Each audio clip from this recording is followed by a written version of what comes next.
Dear ladies and gentlemen, I'm Pascale Ehrenfreund. Welcome to the session, Resilience in Practice. What does this mean for an open Europe? In this 1 hour session, we will try to answer some important questions, including what lessons to draw from the pandemic, what will adaptation to climate change entail? The COP26 summit just ended with an agreement endorsed by almost 200 countries, but not all goals have been achieved. And we will discuss energy transitions and the need for systemic thinking. We also will address the threats to the democracy from social media, how to ensure the resilience of democracy, as well as jobs and international trade and models of the world economy.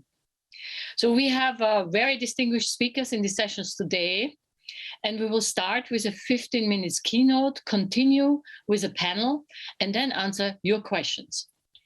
It's a great pleasure for me to announce our keynote speaker, Christa Schweng. She's the president of the European Economic and Social Committee and has been member of the EESC for 22 years. She will address several key points in her keynote, including labor market skills, the health union, open strategic autonomy, and resilient democracy. I give now the floor to Christa Schweng. Thank you, Professor Ehrenfreund, for introductory remarks, and to ESPAS for inviting me. Dear ladies and gentlemen, it's a real pleasure to be with you today.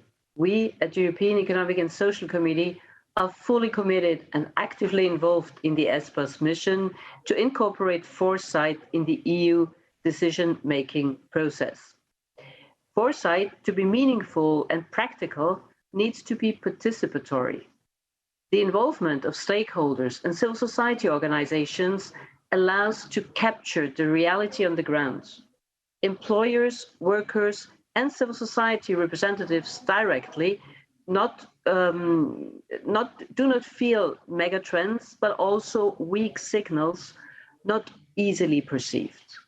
Therefore, it is key to raise awareness among civil society organizations on the importance of foresight and reinforce their capacity to participate.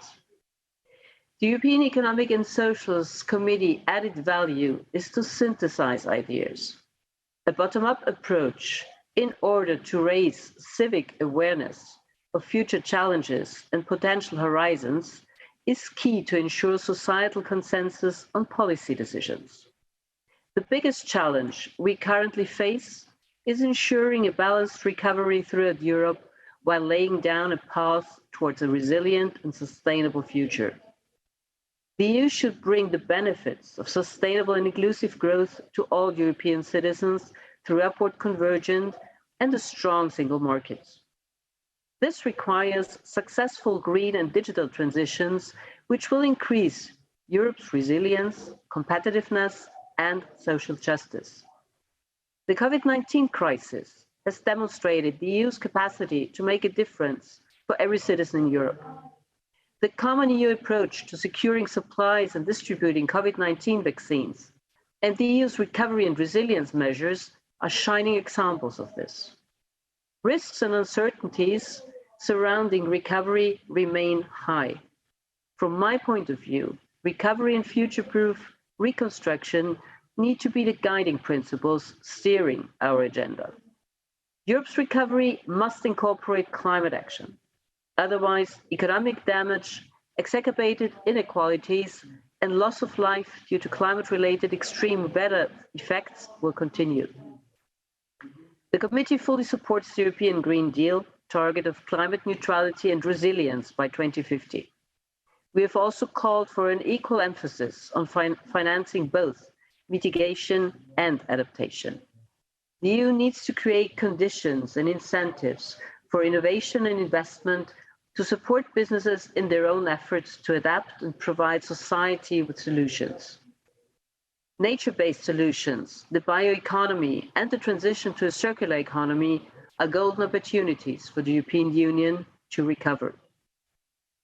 Energy transition and affordable energy are crucial. We need exit scenarios for fossil fuels to make energy savings and to massively expand renewable energies. For me, COP26 again clearly showed Europe definitely can and needs to lead by example. But let's be clear, climate change can only be successfully tackled if concrete action is taken by all relevant countries at global level. Here I see a lot of work for Europe, but also the ESC in convincing our international partners to turn to action. Coming to the labor market, skills and social issues. Support for the EU's labor force is equally crucial, especially in the ongoing pandemic. Coordinated short and medium-term policies are necessary to safeguard employment and income and to ensure a sustainable relaunch of economic activities and competitiveness. Quality jobs with fair wages are part of the solution. Skills mismatches remain a key challenge. Recent data show skills mismatches are on the increase. We need to provide young people with solid basic competences to make the most of non-formal and informal learning environments and to guarantee accessibility to lifelong learning opportunities. Also, Europe's open strategic autonomy depends to a large extent on Europeans having the right skills to drive the development of strategic sectors. I firmly believe that we need to strengthen our resilience by focusing our investments on those sectors. For example, when it comes to investing in future technologies, the EU must develop its own vision and strategy for digital sovereignty. The EU also needs to build critical raw materials resilience. To give you just one example, highlighting and illustrating the need for action. The EU currently imports 98% of its rare earth permanent magnets from China. And these are essential for traction motors for electric vehicles and turbines for wind power production, among others. The ESC also calls for a definition of open strategic autonomy of food systems, ensuring food security and sustainability for all EU citizens. Going hand in hand with strategic autonomy is the development of the European Health Union.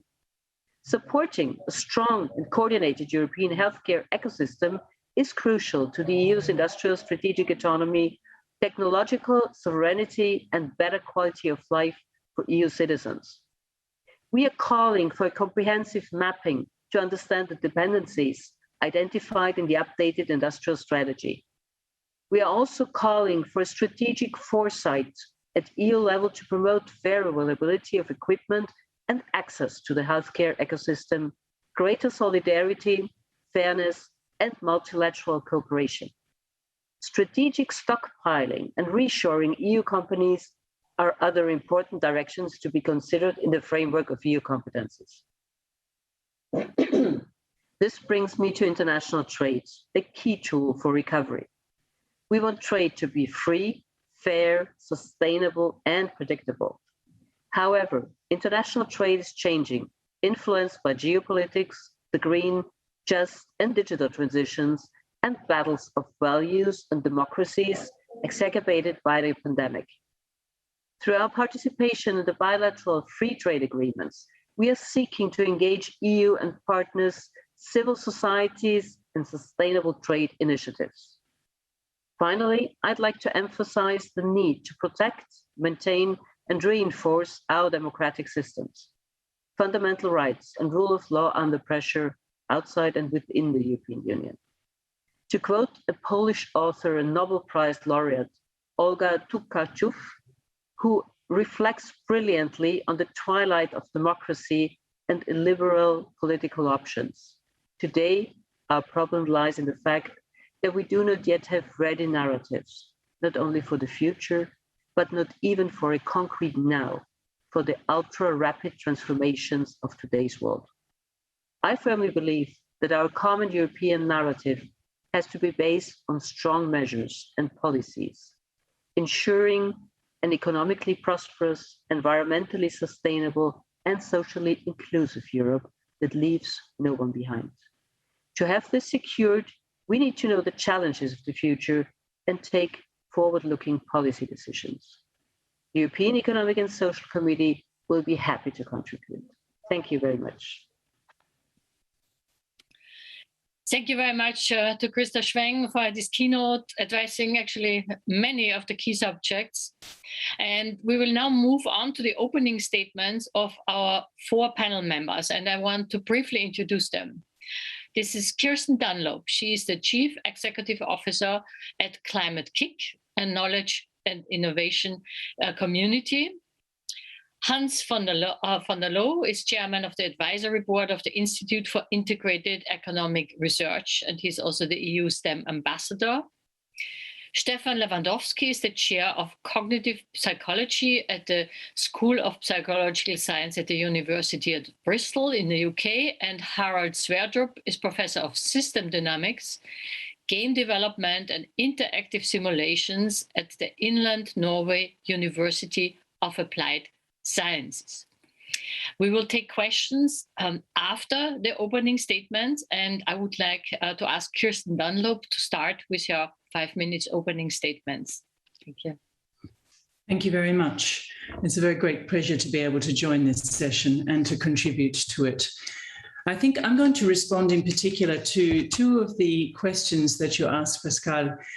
What lessons to draw from the pandemic and what adaptation to climate change will mean. I'm speaking on behalf of EIT Climate-KIC.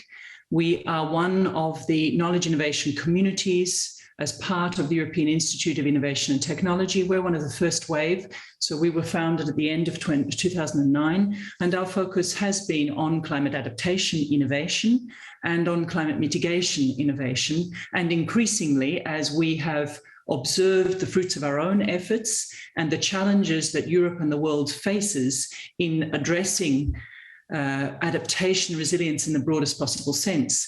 This has for us really become about a question of systemic change and the wholesale redesign of the way in which we live, and the harnessing of innovation, of creativity, of skills and mindsets for social transformation more than anything else, and economic transformation with it.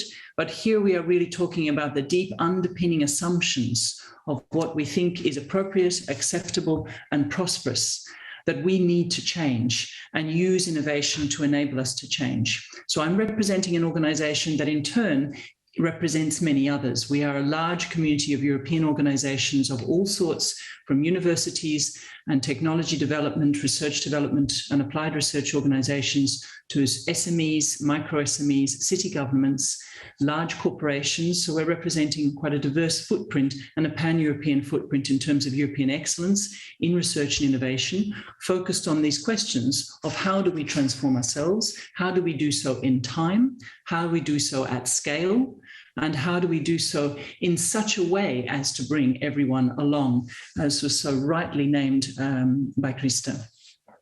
I think a couple of things to learn from the pandemic in particular. It has taught us what systemic means. We have been using words, systems transformation, systemic, connected, integrated, in so many ways and at so many points. I think it's probably a very large scale worked example of what does that mean in practice. And by that, I mean, who knew that the transfer of a virus from one species to another in one market, in one country in the world, would lead to shipping container prices going up by 500% and would lead to one of the greatest marked reversals in gender equality that we've seen in the last 50 years. So these are connected effects where we begin to understand the fragility of the way in which we have designed our economic systems, our supply chains, our value chains, our underpinning assumption around stability and predictability and the viability of extractive, short-term, consumption-based growth. So we are now facing a situation where we can see it's not just a question of how are we going to substitute energy sources to decarbonize. It is becoming and has become materially a question of how quickly can we address our design for the way in which we live together and with one another and on the planet. I think the lessons from COVID are very, very much around fragility on all sorts, not just the fragility of the way we've designed efficient economic systems, but the fragility of the way in which we've thought about human community in large cities or between generations. We have seen breakdown in emotional well-being, mental well-being, social well-being, and social cohesion, and I would argue, the very real risk of breaking down democratic principles and behavior and practices, because democracy is proving to be too slow and too ineffective to help us address systemic change. And here we are at very real risk of a fragmentation and a radicalization of decision-making that is exactly the opposite of what we need when we need to come together and look at integrated, cohesive change. I think the other thing that COVID has really brought home, if you are in business, duration, stability has been sucked out of the market. It is simply no longer going to be possible to operate in a world where the underpinning assumption and every consequent design of incentive structures, reward mechanisms, decision-making mechanisms assume some form of semi-permanent, long-term repetition, repeatability, and stability in markets and in growth and in economics. Or indeed in societal dynamics. We are going to need to really quickly work out how to reset our ways of doing business for constant adaptive change and for complex adaptive systems that we are embedded in. And that, I think, is where I would want to open to this question of what will adaptation to climate change. But it's not just climate change in a narrow sense. This is adaptation to a world in which we need to redesign our businesses, our value chains, our supply chains, our social systems to regenerate and restore the natural environment, regenerate social systems, and regenerate and restore our ways of thinking about the relationship we have with materials and with resources and with work itself. And that's going to require a much greater focus on design for adaptation at the same time as we think about design for decarbonization. And I notice in the work that we do with large cities or with large businesses, these are very often managed in separate silos, separate decision-making tables, separate buckets. We're very rarely saying, is this solution for retrofitting buildings also going to cope with repeated water crisis, major catastrophes, large storms, and heat stress, or disease changes? The answer is often no. We're going to need to start thinking in much more anticipatory terms and really bringing in anticipatory governance. We need to start designing for redundancy in our supply chains, in our production systems, in our understanding of a relationship between growth and proximity, and with material production and food production and proximity. And we need to think in terms of principles of distribution, distributed governance, participatory decision-making, distributed systems. We have the means to do that with advanced manufacturing, with circularity, with bioeconomy, but we need to start actually designing for it. And I'm happy to speak to examples when we get to the discussion. And above all, we need to think about two major elements that we name as being related, but we again have not designed into the same programming environment, the same decision-making mechanisms, and the same capital allocation mechanisms. And they are open information systems and open information architecture, open data, and skills and mindset shifts. Again, we're treating them as in our list of things to do, but we're not necessarily designing for them in one holistic mechanism. I'll stop there. Thank you very much. Thank you very much, Kirsten, for your statement and also your insights on constant adaptive change. May I now ask Hans van der Loo to give his 5 minutes opening statement, and he joins us from Brussels. Indeed, Pascale, and also Christa for your talk. When we talk about what we can learn from COVID, that has a lot to do with resilience and redundancy. It's very simple. The number of patients that are in need of hospital beds. Sorry, without a microphone it doesn't work so well. Sorry, Pascale and Christa, I just wanted to thank you. And with regards to your question, what we can learn from COVID, that of course has to do with capacity and with redundancy. If the number of patients in need of an intensive care bed is bigger than the number of beds, we run out of capacity. So I think the biggest lesson that we have to learn from this is we have to stay within capacity.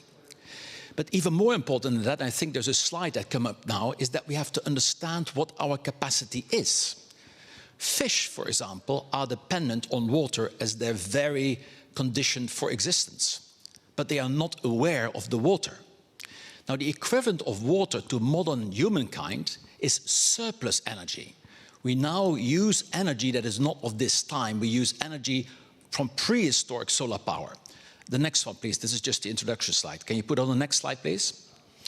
And it is very important because water has been around for millions of years, and it will be around for millions of years.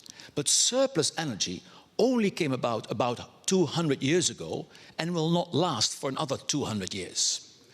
However, our economic society, the structures, the models, and also our expectations are very much based on the assumption that surplus energy will be available forever.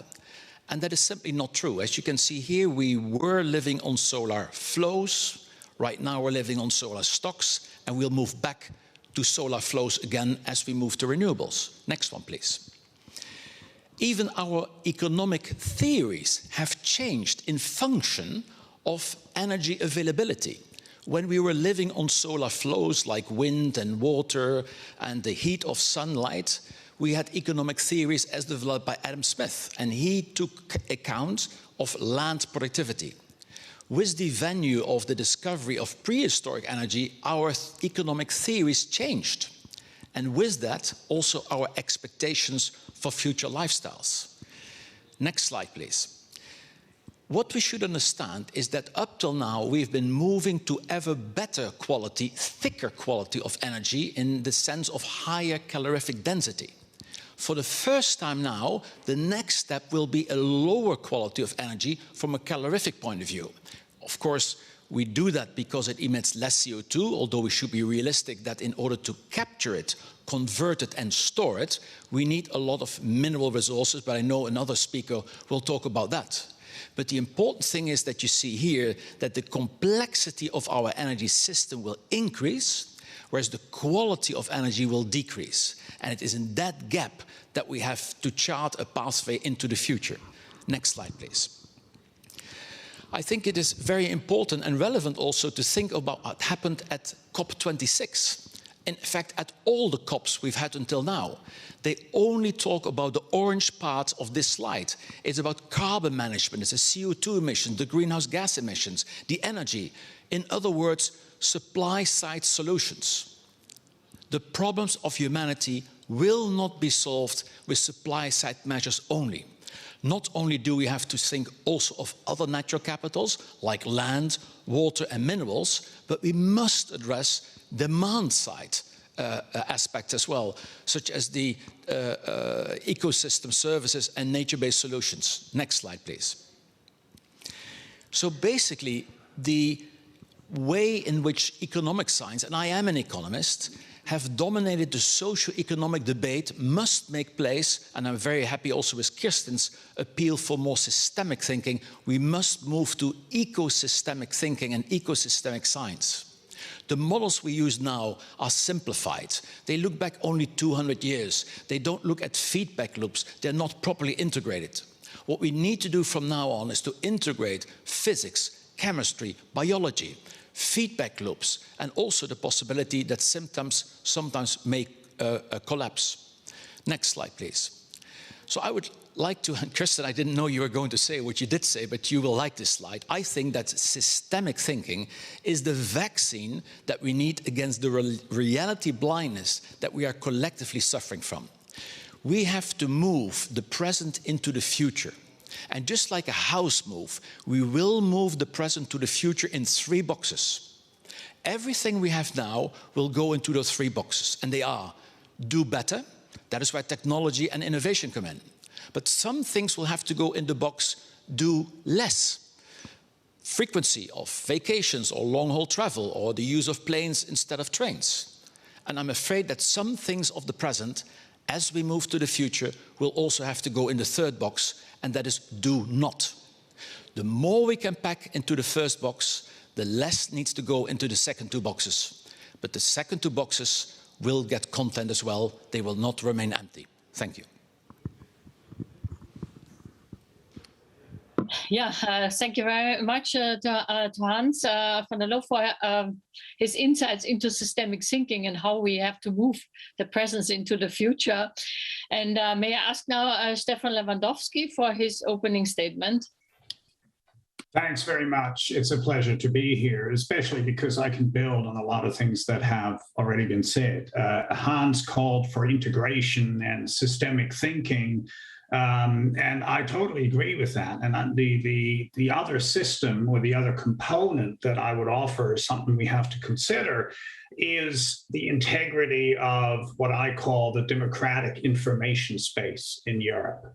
If we want to achieve the complete transformation that Kirsten has talked about, if we want to reach the digital serenity, as Christa called it, then we have to analyze what is happening right now online in terms of the communication that takes place, the misinformation, the so-called infodemic that has accompanied the pandemic. And in climate change, of course, similarly, we all know who've worked on climate change that for decades there has been organized denial of the evidence and the scientific finding relating to climate change. So it seems to me that one of the overriding things we got to look at is to restore a space for democratic and constructive discourse, public discourse, that helps us manage all those challenges the previous speakers have talked about. So how can we do that? Well, it's a huge problem. There are many different facets to it. My particular expertise is in cognitive science. It is with how people think and how they make decisions. And so my angle for analysis has been to look at the pressure points or bottlenecks between the architecture of our information system and human cognition. And when you look at that, then there are two things I want to focus on in the few minutes I have. One of the pressure points between democracy and human cognition is the way our attentional system works. Now, human beings, whether you like it or not, pay attention to things that are highly emotional, emotive, and in particular, negative emotion, outrage. All of those things attract our attention. Now, if you run a social media ecosystem that relies on selling advertisers the time and the attention people bring to the platform, then the moment you know something about human attention, you can anticipate that this ecosystem will flood the public space with misinformation. Why? Well, because misinformation, by definition, you can make up because you're not bound by reality. And so you can make it up to be outrageous, to be emotion-provoking, to attract people's attention. And the moment you do that, the platforms say, oh, that's wonderful. I can sell more ads. Please give me more of that. And their algorithms then go and highlight toxic and counterproductive information that is ultimately making democratic decision-making much harder. We now know through the most recent Facebook whistleblower, that the Facebook algorithm is highlighting angry reactions 5 times more than any other like that people have expressed on content. So what do you think is going to happen? If Facebook is highlighting anger and outrage, it's not very surprising then that society overall has become polarized and suffused with anger and outrage and hostility towards others. That, in my opinion, is extremely toxic and undermining democracy. So what's the solution here? Well, I think this is where the European Commission and the European Union generally can do something very productive. And if you don't mind, I'll just change my background for a moment to draw attention to a report that just so happens I was involved in that deals with this intersection between technology and democracy and offers some solutions through smart regulation, not censorship, but through the availability of auditing of social media algorithms, making the data publicly available for audit purposes, changing the algorithm so it is favoring information that is more likely to be conducive to democratic discourse. Because if we want to manage all these challenges the previous speakers have talked about, we probably will not manage them using the currently existing social media ecosystem that favors trolls over, often way too much, over more reasoned voices. So I would argue that key to those challenges is to tackle the online information architecture to make it more resilient and more suitable for democracy. Thank you. Yeah, thank you very much to Stephan Lewandowsky. This is a very really important topic and influences all the other topics. And I hope we will certainly discuss that later on. We are very, very good in time, I have to say. And I want now to ask Harald Sverdrup to give his opening statement, and he joins us directly from Brussels. Thank you. The former speakers have talked about how we need to link things, and this is actually what I do. I've gone to all these different conferences where their speakers say we need to link economics and physical systems, or physical systems and political systems. I go to next conference and they talk about it again, but it isn't really happening. So what we're doing is actually linking these in large simulation models to look at the whole system. So we look all the way from social processes through economic processes through into energy systems and physical systems. And this started actually with Dennis Meadows' works many, many years ago in 1972 when they wrote Limits to Growth, World 3 model. That work has continued. It was limited then by the capacity of computers. That capacity is not there anymore, and we can link all these systems we would like to link, which we're now doing. We're now at World 7. And what we're doing is looking at how the feedbacks between the different realms interact and cause ripple effect through the whole system. So how you go from putting needles in arms to disruptions of sea routes with big ships in the oceans. That can be explained through all these feedbacks. One of the things we see is that many parts of our societies today in what we call overshoot.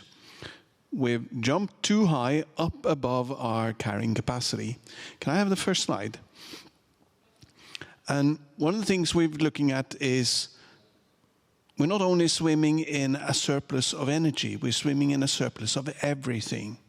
And we're very clever to fish it out out of the reservoirs where they are. Today, supply of almost anything is equal to demand. We get what we want. Everything is actually very, very lowly priced. What happens when things start to get more expensive is that the price feedback makes us say, okay, if that's how expensive it is, I'll take less. It's an adjustment. We buy what's affordable. We are there now. And it limits demand to a certain degree. The next step we will move into is when actually affordable separates from what is available. Already now we're into some resources with strange names like rhodium or germanium, where actually you can walk into the shop saying, I have as much money as it takes, please give me this much. And they will tell you, there isn't that much in the shop, you can't get it. Now, this will continue forward into more and more resources. And if we look at the next slide, this is a slightly different ones. Another aspect of this is we're now going through and do an energy transition. And in this energy transition, we change from energies that are finite sources, but with simple technologies that are sustainable. Technologies are sustainable, but the source of energy is not. Now we're moving towards new energies where the source of energy is sustainable and renewable, but the technologies are not. They need exotic materials of very limited supply and total occurrence, which means we need to address how to household with them. The present linear system we have do not address this. Can I have the next slide? We also have a system which is not really resilient. Today, we've minimized the stocks we have in society. Our economic system promotes this. We run things around an enormous speed. What happens is that the slightest disturbance to these flows, when we have these small stocks, creates chaos in the system. This is what happens in the container market now. Our system is not resilient. A resilient system is not efficient. And so we have to do some kind of trade-off here. At the end of the day, we need to use systemic approaches and look through and calculate through that the policies we do actually do capture the goals we set up. It's going to be a lot of thinking, and it's going to be a lot of calculating through that the policies we have actually capture the goal. Thank you. Thank you very much to Harald Sverdrup for addressing the interesting World 7 model. And I want to actually thank really all the panel members for setting the stage. And we are actually waiting that also our audience can ask questions over the question and answer chat question if they want to. And I would actually like to start before the questions come rolling in. We have actually really time for 15 minutes, so that's wonderful. To look at some of the arguments which I've heard, and I would like to start with Christa Schweng. And you talked about the skill mismatch, and we are talking so much about technology and what we have to learn, how we have to go in the future, how important it is to have innovative technologies. How do we manage this kind of really strong discrepancy, which will probably slow us down in order to really be able to pursue all those innovative technologies and put them on the market? Well, I think this is one of the points that we keep stressing, and that if you don't involve and listen to the most important stakeholders, and that in that case is, of course, the main actors on the labor market, so employers and workers, you might miss really the target. That means that if you don't have a close collaboration between, on the one hand, training institutes, economy, and labor market institutes themselves and the stakeholders there, you might run into troubles. So having this close, really, connection between them makes, I think, to me, the magic wand. So if we don't, we all don't know what the future will bring. We know tendencies, but in the end, curricula need to be designed really to the needs of the labor market. And I think it's here where stakeholders have a role to play. May I just ask a follow-up question? So, what are the activities where countries join in this kind of cooperation? And maybe also some of the other panel members want to say something, because I think this is a really very important education is a very, very important part of our future. Couldn't agree more. I think, to me, skills and skills requirements and skills adaptation is indeed something. But if you look at the teachers, if you look at the at what's going on in schools, there is always one quote that reminds me, and that is exactly, if a person of the 17th century would land in today's world, and he would find him or herself with all the supermarkets and all the big shopping malls, etc., he would get lost. But if he would enter a classroom, he would find himself exactly at the same place where he has been in the 18th century, when the obligation to attend schools has been launched. So I think here we need to modernize, and we need to do a lot. Skills foresight is, of course, an extremely important thing where we can work together, and where we think that stakeholders need to work with education, with training institutes, and with the economy and with the labor market. So here we need to work much closer together. Thank you.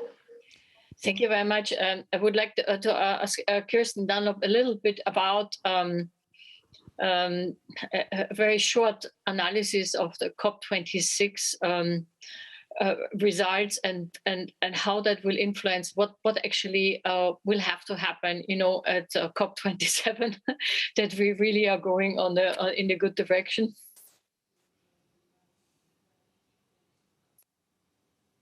Well, I'm not sure we are going in a good direction. So what I can reflect back is having been at COP for the full 2 weeks, not as part of the political process, but as part of the delegation and as a core partner of the UNFCCC in setting up the framework, a call to action and the beginnings of a global innovation hub, and partnering, on the other hand, with the UNFCCC as a core partner of Resilience Frontiers, so creating the conditions actually very much for the mindset shifts, rethinking of education, of learning, of skills, and of human systems to help us adapt. So from both of those perspectives, therefore deeply involved in a lot of the delegations that were present, speaking not about theory, but about action. My impression was that the quality of the shift in tone, in focus, and in energy at a subnational level is extremely marked, with a very strong sense of time running out in very material ways, a strong sense of a need to act because of and despite national actors, and the constant entanglement of commercial interests and political decision-making on an international stage, and therefore a need to act close to the ground where people and businesses are deeply concerned, either about the the window for stable enough decision-making and stable enough choices to still be made in such a way as to transition businesses and communities in ways that will be uncomfortable, but at least manageable, and how to do so in a way that is networked across the board. I think the deep disappointment at the end of 2 weeks of ferocious energy, I mean, all of us were coming from effectively 18 months to 2 years of lockdown, suddenly entering into a space of 100,000 people intensively trying to catch up and get quickly back into a flow. The sense of deep frustration and disappointment that urgency, that determination, that will to act is just not being picked up in larger scale decision-making, particularly, for example, if I call out the implications of the relationship between climate change and world trade, and geopolitical decisions on resources and commitments. Everybody understands that we do not know how to achieve the transformations we need. Yes, we've got technologies. Yes, we've got much greater depth of insight. We've got knowledge. We've got instruments. But actually putting it together is a very different thing. So I think my reflection was most of the conversations were very much about climate change being a symptom of a much more structural failure in how we've designed the system, as we have been discussing, but a disconnect in terms of the high-level political willingness to acknowledge that and design for it. I would also acknowledge, however, that we're at a moment of, if we were to use David Snowden's Cynefin framework, we're at a moment of complexity tipping into chaos, where you have in a building in the COP process hundreds of thousands of people talking about, well, I'm going to invent, we're working on a platform to do this, we're working on an open data system, we're working on sensor technology, we're working on satellite, we're working on materials production. You can see the reinvention of the wheel is material now. We are running in many, many different directions, replicating things that actually people in different parts of the world are doing and are trying. So how we create mechanisms that are not attracted by the least tolerant, least open, least creative, and that are driven by hate, and how we start to design back in for knowledge sharing that enables us to maximize what we know and optimize, but distribute and try in many ways. Or we simply need to embrace that is the principle of redundancy, and that's precisely what we've got to embrace and try to work with. But my reflection was, the more that I think about how do we bring the future into the present. For example, the biggest challenge that we observe is the problem of financial architecture and financial structures being completely not fit for purpose to support systemic change. And for those of us who are doing systems innovation in practice, the mismatch between money looking for individual projects and individual assets to invest in, and what is actually needed in terms of whole city, whole value chain, whole agricultural area, whole landscape investment, is a design problem that we need to rethink. But it's also about security, to bring future value of a new system of economy and a new understanding of values and resources and materials into the present, securitizing that value now so that we can release a different structuring of finance behind it.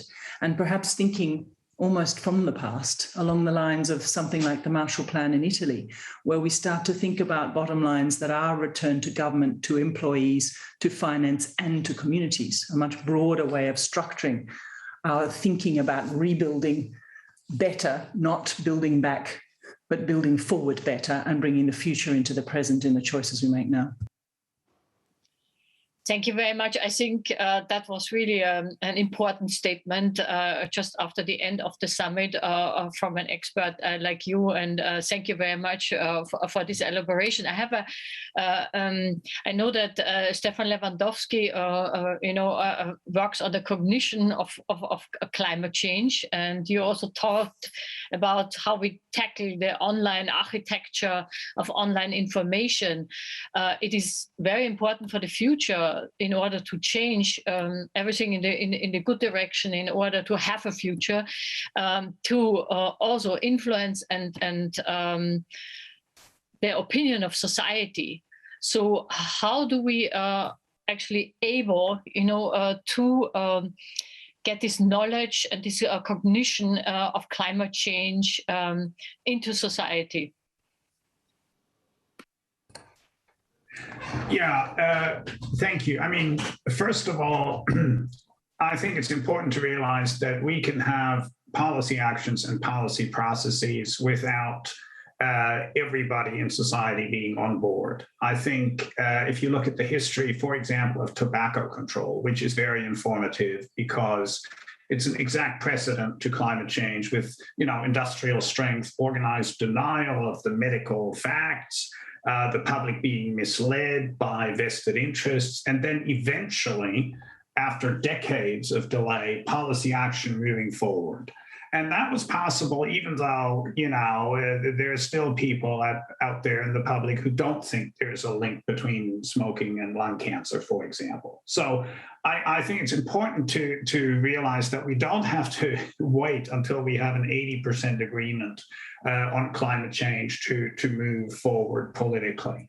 And that's sort of comforting to know that. What we have to do, of course, is to move, is to create the politics and the momentum to move forward. Even if we don't reach, sort of like an 80% agreement on everything we do. Now, in terms of achieving that, there's a couple of things we can do from a communication perspective.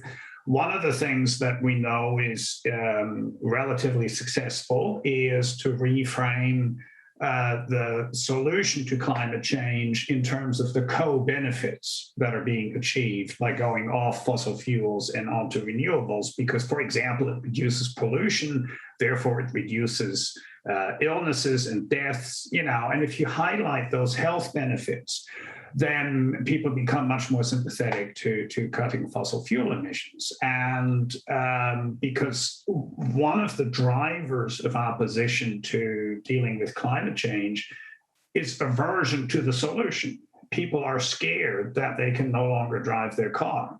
Well, I mean, maybe that's true, but certainly in the interim, in the immediate future, electric cars offer an alternative. And once people see that they work, their resistance to cutting fossil fuels is diminished. There's quite a bit of data on that. So that's one way forward. Now, the other way forward that I think is perhaps even more important because it transcends everything else is to create spaces for democratic engagement that at the moment we don't have. And what I'm thinking of here, for example, is what the Republic of Ireland has been doing for the last however many years with their citizens' assemblies, that deliberative assemblies that advise the public on decisions that were then taken by referenda.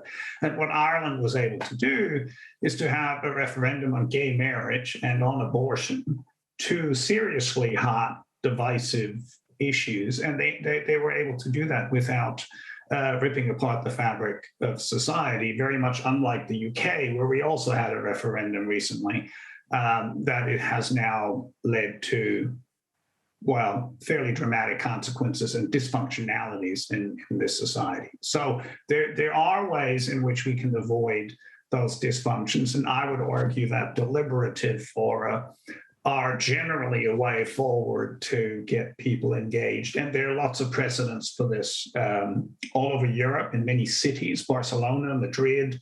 They're having deliberative processes to get the public engaged at the local level. And I think it is through that we can harness the energy that Kirsten was talking about among young people in the population. And we can take that energy into places where it matters more, and we can overcome some of that lethargy if we get the process going, and then if we have the support of politicians to make it happen in the first place. But that's where I would go. Thank you very much. We have about, I think, 5 minutes left, and I want to go into the Brussels studio to Hans van der Loo and Harald Sverdrup. There is a question from the audience. How do we avoid foresight becoming aspirational visions built on wishful thinking and making them robust enough to handle disruptions? How do we deal with geopolitics and other external influences? If somebody of you would like to answer this question from the audience. Well, I think, if I may, Pascale, I think one of the beauties of physics is that it finds the holes in the wishful thinking of other people. So indeed, we should make plans for the future and foresight, but we should integrate physics, chemistry, and biology to make sure that they do not fly. The main problem of today is that we actually think we can fly. And we can, as long as there is fuel in the tank. And so, if I may react on the comment of Christa, I completely agree with her, what you said on the curriculum, Christa. I completely agree as STEM ambassador. We need new competences. We need climate literacy, energy literacy, water literacy. And also in business, we need, as well as the politics, we need the concept not only of efficiency, because that they both like. We will have to address sufficiency. And that means that we can live and achieve well-being with less natural resource use. And we basically got two choices. Either we develop plans to do that in a civilized and peaceful way, or nature will impose it on us. But there simply is no alternative. This blip in time of surplus energy is temporary, not forever. And I think it is very important that we address that. But perhaps my fellow studio compatriot wants to comment on that as well. Yes, and there was also the question of what we do after COP. I think it's quite important to realize that we act on different arenas. So the COP26 is on the political arena. We have another arena, which is the technical and administrative and institutional one. What can COP do? They can set visions and goals, but then the next level needs to kick in. What we need to do now is go quantitative and do gap closure. Gap closure on all the different things we need to address. We've done so in the past and been successful in getting like the Montreal Protocol, the Oslo Protocol, the Heavy Metal Protocol, all these different protocols. And they were done by quantitative gap closure. Where we are today, where the goals say that we need to be, and that is a gap between them. And we need country by country, region by region, to see how we do ourselves on this, to close the gap, actually. And in order to put pressure on the political arena, we need to have our technical arena, our science arena in order, and the attention arena. But these are different arenas that need different measures. And that is, I think, what Stephan said is so important, the cognitive part and the social media. There's one thing, Stephan, that I did not agree with on the electric vehicles, because electric vehicles is old-time thinking. We want the same type of cars, but running on different energy. We don't need cars. We need mobility. We don't need light bulbs. We need light. But on social media, I completely agree with you. And yesterday I was in a panel with Vera Jureva about the digital platforms and digital society.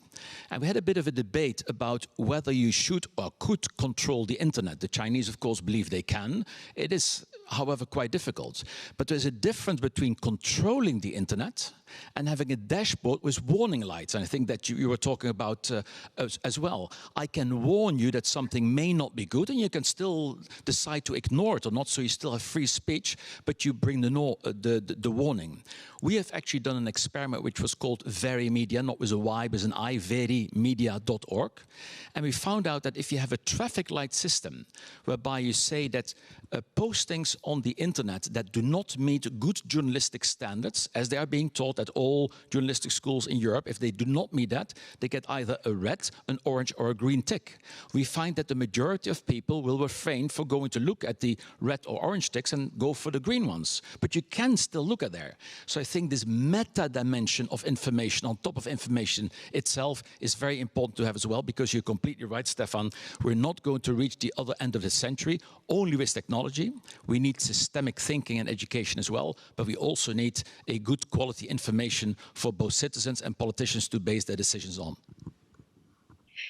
Thank you very much. I wanted to give Kirsten Dunlop the word because she wanted to make a very short comment, and I have then unfortunately to close the session.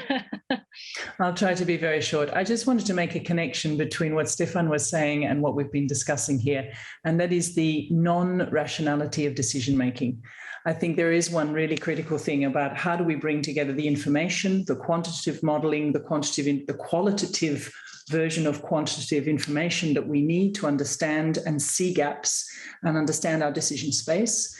But speaking from somebody working for years in large corporates, helping boards of directors make choices to change core business models, decision-making is not rational. And it really does require us to avoid foresight becoming aspirational and to ensure that citizen assemblies are actually grounded in the earth we live in. We need decision-making options and alternatives that we can see and understand. We need to support them with learning, with the experiential learning that innovation gives us, and with a scale of decision-making that is within the reach of human cognition. And that does mean that we've got to work on how we allow for being human in the way we make decisions for alternatives that give us adaptive choices. Otherwise, we tell ourselves that it should work and it keeps not working, and we're constantly lost in that gap. Thank you very much. I want there was one question which we could not manage, but I just wanted to read the first line for the future as suggestions. Would it be useful to have a European year for democracy, during which discussions are organized to agree on what and of democracy we want, the need for compromises between different opinions that exist in society, and many other questions. So this was a suggestion of our audience, which I wanted that you hear that. And dear ladies and gentlemen, we are at the end of these really very interesting sessions, and I'm sure these were so many topics we would have liked to continue the discussion. I want to thank all the speakers for their insights to address resilience from really several different angles. We have covered a large amount of key points in 1 hour, and I want to thank also the audience for the comments and questions. So as we have heard today, already several times, we can't predict what the future brings, but we can make strategic choices. And there have been a lot of elements in this discussion for those strategic choices, and the future is now. Thank you very much to everybody. I can now announce the 1 hour lunch break, and we will start again at 1:30 p.m. with the session Technology for the Green Transition.